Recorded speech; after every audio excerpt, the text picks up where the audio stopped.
Alright, so I just had a game of brutal co-op where my ally actually ended up leaving very early in the game. So I wanted to bring this to you and show you a little bit about what you too can do when your ally leaves you early in the game.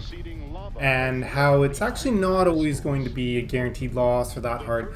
Now there are always going to be some exceptions to the rule, and it really depends on how good your skill is.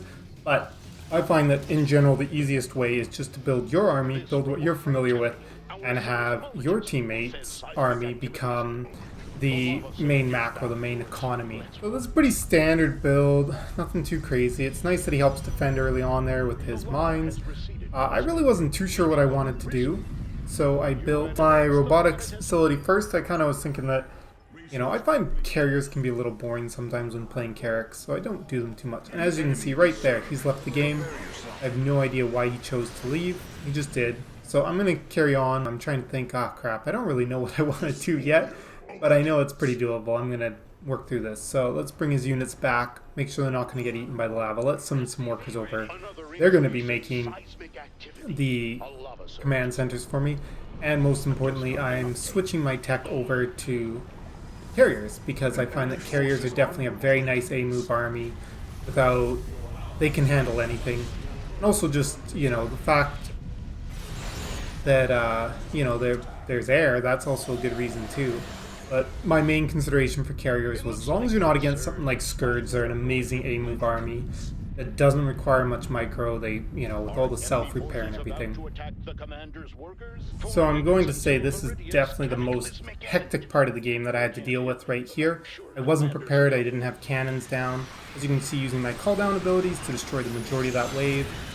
It wasn't quite enough, and I ended up losing my worker there that was going to build some cannons. So now they're in my main, and I just got to draw them away, building one cannon at a time.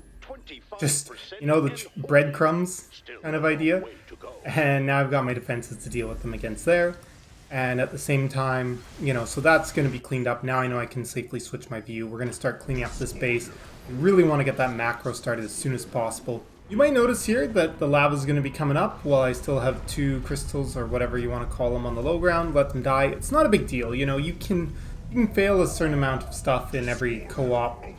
There's none that are like 100% like you have to play perfectly. So I've been having some significant technical difficulties with going through a replay and seeking and trying to, go back and forth. I keep having problems with it forcing me to quit the replay at about 11 minutes because it desynced, and it just, I thought there was a more efficient way to seek around, but it just seems like every time you seek, it just has to do this thing where you sit there and you wait for it to catch up. Even when you go backwards, it starts a bit earlier. Like, I don't know if it has a keyframe every minute or what, half a minute, and you gotta just rewind. Maybe I'm doing it the best you can, I don't know, but either way, I've been trying to seek around. I was trying to find the spot to show you guys a nice spot. So if you know a little bit more about how to effectively navigate replays, I would love to hear that in the comments, or you can throw a link on a video if there's a good source for it.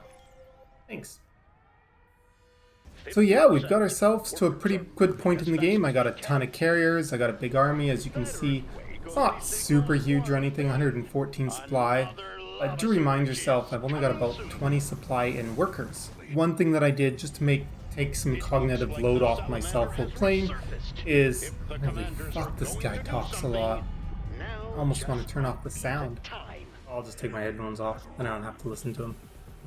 Hopefully he doesn't interrupt too much. I do have game sounds quieter than my mic. I did build a whole bunch of cannons and static defense just to make it easier so I didn't have to, worry about these bases falling immediately. I didn't have my army in the right position for each wave. If you are playing with a commander that doesn't really have any static defenses, definitely take a look and see if the person who left, if they have static defenses you can build. I've never played with Matt and Horner, is that what it is? Horner and, I forget what the commander is that my teammate had. But if you take a look too at the number of production facilities, 5 Stargates, which is usually uncommon. You can't usually support that for carriers, but in this case, 5 Stargates, I can easily support that because I'm getting the combined income from everybody. Adding on some more gateways, which really should have been added on a lot sooner. I don't know what I was thinking there, not having them sooner, but I think the main thing was that I just had enough zealots anyways that I wasn't worried about having more. Big, massive A-move army, and taking my workers around and picking up and completing the objective. At this point, it's pretty smooth sailing. So again, just if you're sitting here thinking like, does that prove that, you know, how easy it is to continue winning a game when your teammate leaves? It's going to depend on quite a few things. You know, your own skill compared to the difficulty. You know, if you're playing something where you're really feeling like you don't have the skill and you need your teammates to carry you, that's obviously going to be a different story. But if you're at a point where you think, you know, you're pretty good at the game, but you don't totally feel like you can win it by yourself, chances are you can do a lot by yourself. You know, you really just want to think about, you want your teammate who left, you want their units to be mostly focused on macroing up for you. It's much easier if you allow your commander to continue to be the one with all the army and the attacking, and let your teammate just provide you with the raw resources you need. Now, if you know their commander extremely well and you know how to play it quite well, you're definitely welcome to, you know, switch that around and build the majority of stuff using their commander and using your commander mainly for gathering the resources. The one downside about this is the game doesn't have as many queues set up for your teammate's commander when you're controlling it to let you know different things are happening. You still do get a lot of the queues. You just got to be mindful of that. So yeah, this was a great example of a map that's quite easy to finish off, just because the timer is fairly forgiving and it's not my favorite map. I'd say it's definitely not the easiest one that you can do by yourself. There are a few that I find that are really hard to try and do by yourself.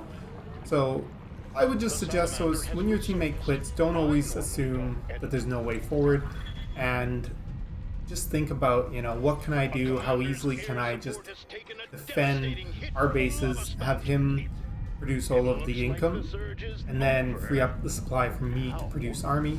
Of course, you could also look into building a few production facilities of their units just for defenses as well, if you feel like static defenses isn't the way to go.